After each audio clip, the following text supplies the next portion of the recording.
Hello and welcome to Recap and Preview. My name is Johnny Richards. I'm pastor of Mountain Creek Baptist Church in Oxford, North Carolina. And it's this time every week when we come together as we look at what we did last week in worship and what we're going to do in the week ahead. Now, if you remember 2 weeks ago, we began a 9-month focus on the word encouragement. I've challenged our church, and I challenge you as well, to encourage one another and to try to lift up one another. And also to listen and look for times when other people lift you up and encourage you and write that down. Because it's real important to focus on that and to bring that out in the open. Well, last week, this past Sunday, we began this focus by looking at a man by the name of Samuel. Now, Samuel was a person that we don't a lot of times think about being discouraged. But at this time in his life, he is. For you see, Samuel was the one who anointed Saul as king of Israel. And Saul disobeyed God when God told him to go and destroy the Amalekites.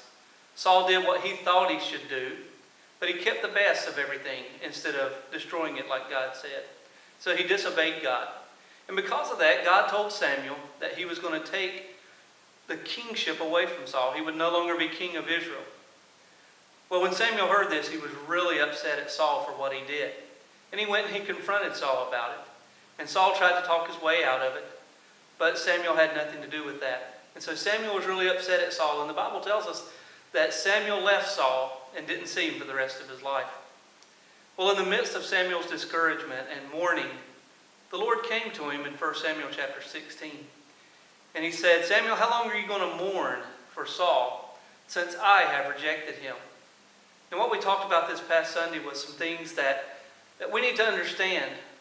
When there are people around us who do things that disobey God, and we tend to want to carry that and we want to hold that.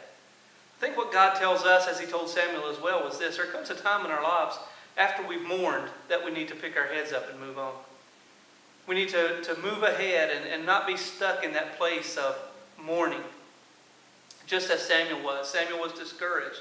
And when people do things that go against God's will, and we're related to them, or we have a relationship with them, or we're friends with them, it can tend to bring us down as well. And God says there's a time we can mourn and a time we can hurt, but he said we also need to pick our heads up and move on. We also learned that Samuel had a new job to do, that God wanted him to do something else.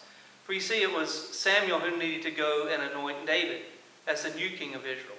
Something Samuel probably didn't want to do because he had just anointed a king and he saw what happened there. But God said, Samuel, I need you to pick your head up. I need you to move on because I've got a new job for you. And then we see that sometimes when we're discouraged, we have a hard time trusting God. Because Samuel asked God, said, how can I do this? Saul's going to kill me if he knows I'm out there.